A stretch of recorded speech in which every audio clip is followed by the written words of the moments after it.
In September 2024, at a surf competition at Lower Trestles in California, John John Florence became a three-time world surfing champion.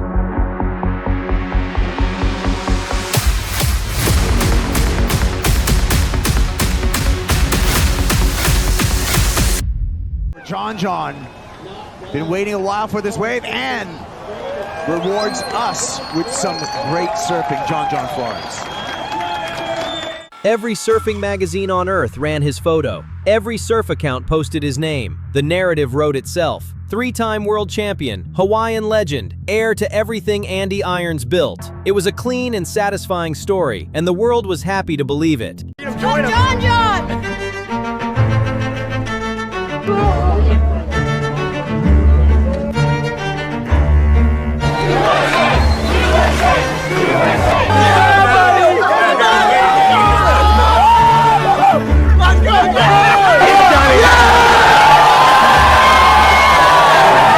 But there is a version of this story that is almost never told. The one that does not start with John John Florence at Lower Trestles. It starts with a 16-year-old girl from New Jersey who had absolutely no business being at Pipeline.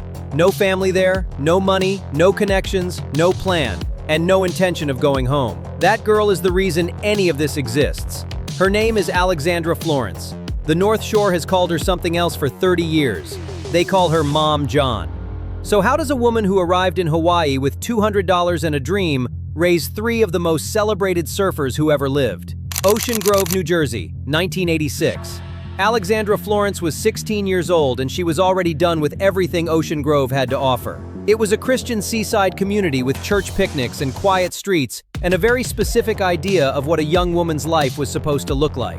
Alex had a different idea. She had been building it since she was 12, soaking her brain in every surf film she could get her hands on. There was a film from the early 80s called Beyond Blazing Boards, a documentary about surf culture and the way riding waves had evolved in the decade before, and Alex watched it on a loop. She surfed with her brothers and sisters in oversized wetsuits that did not fit. She skated the streets around her neighborhood like she was trying to break them. She was absorbing everything she could about a world she had never touched, and refusing to accept that geography made it impossible.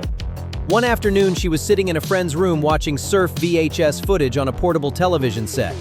The video cassette recorder was hooked up, and the footage was rolling, and there were women in the water at these enormous waves, and Alex pointed at the screen and said, to nobody in particular, "I'm going to be one of those girls." She was not asking for permission. She was making a statement of fact. So she went home and told her parents she was going to the North Shore of Hawaii and asked if they would mind driving her to LaGuardia Airport. They drove her to LaGuardia. Full on anyway in every activity, so it's like I was never really that worried, and because I introduced her to a lot of sports really young, I felt like they're pretty comfortable with everything. She landed in Honolulu with a backpack on her back, a skateboard in her hand, and a couple of $100s in her pocket. She walked out of the terminal, found the highway, and stuck her thumb out. A girl from Haleiwa picked her up, which, looking back, was either incredibly brave or incredibly stupid. Depending on the day, Alex Florence would probably tell you it was both. She was a 16-year-old girl from a quiet Christian community in New Jersey, heading directly into one of the most localized and territorial surf communities in the world. She spoke no Hawaiian. She knew nobody.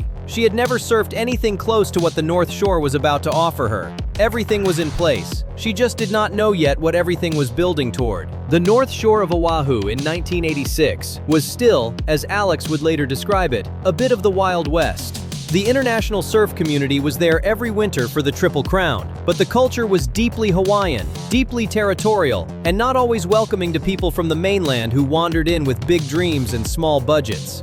Alex set up in Velziland, the most Hawaiian of all the North Shore neighborhoods. $50 a month for a room. She became, in the estimation of everyone who was there at the time, one of 5 women on the entire North Shore who actually got in the water and surfed. Me and John were always in the same classes from elementary through Kahuku. Kieran, you're the oldest. You're the dad. Worst nickname? Nathan's nasty. Flo's got the worst one, but we can't talk about it. The tough guys of V-Land did not quite know what to make of her. She was this tiny, blonde, 17-year-old girl from the mainland who could shred. She skated everything that had a surface. She paddled out when the waves were serious. She was not performing. She was not there to be seen. She was there because this was exactly where she had always wanted to be, and she had given up everything to get here. The man who watched out for her most was a guy the North Shore knew as Junior Boy Mopono. 150 kilograms of Polynesian presence and one of the most respected heavies on the entire shore. For reasons nobody ever fully explained, Junior took a protective interest in this teenage girl from New Jersey. He kept an arm around her, figuratively speaking, in the way the North Shore does when it decides someone belongs. Most people have never heard about this part.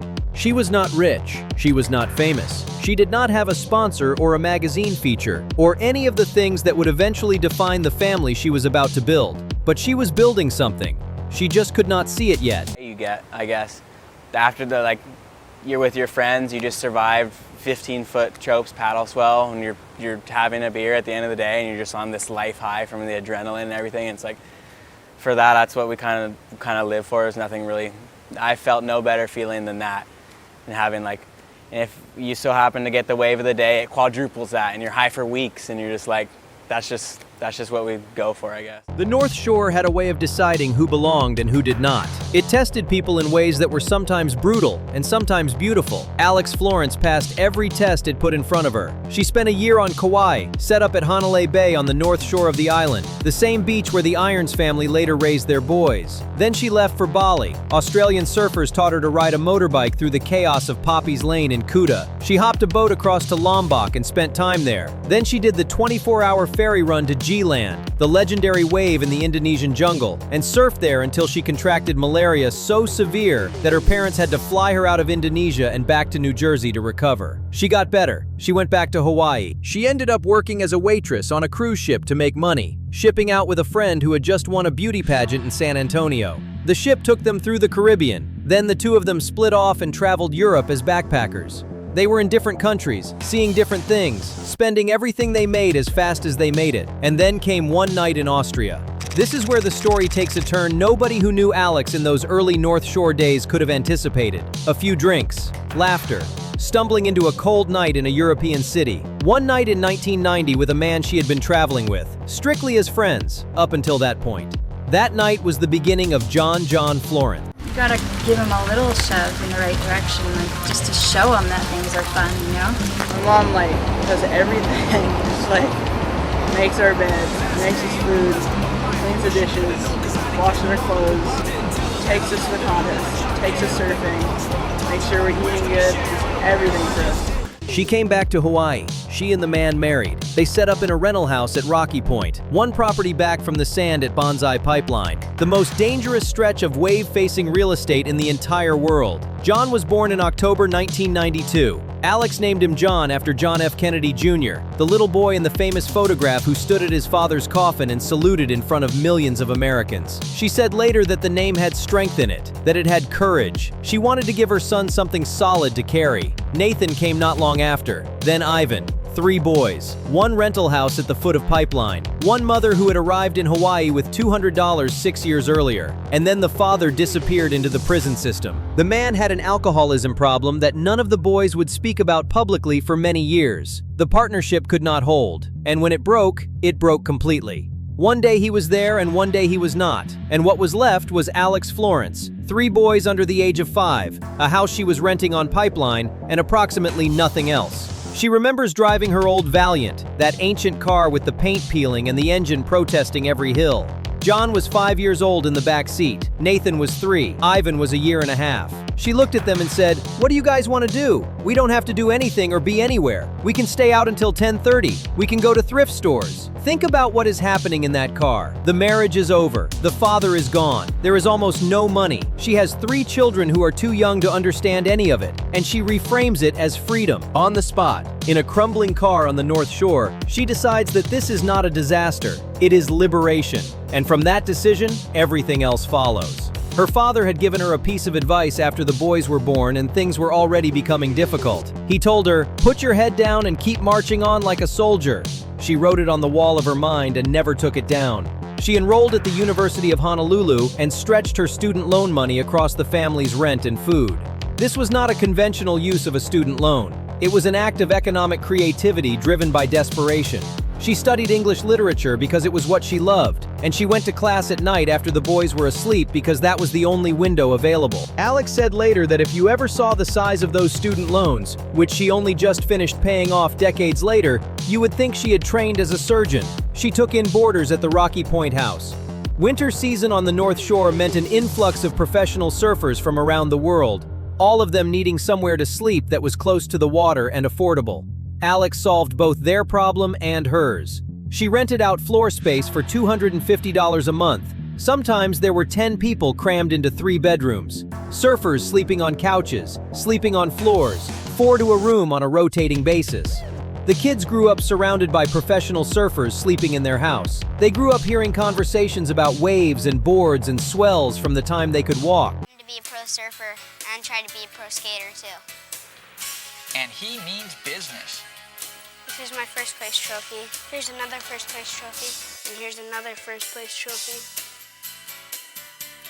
John John already has a sponsorship of companies like O'Neill Freestyle, Drum Zell, Decline, Freestyle Sector 9, and that's it. The North Shore community folded itself around Alex and her boys in a way that was genuine and consistent. Herbie Fletcher, one of the pioneers of jet ski towing and surfing, started pulling 7-year-old John John into bomb sets at Pipeline on a tow rope.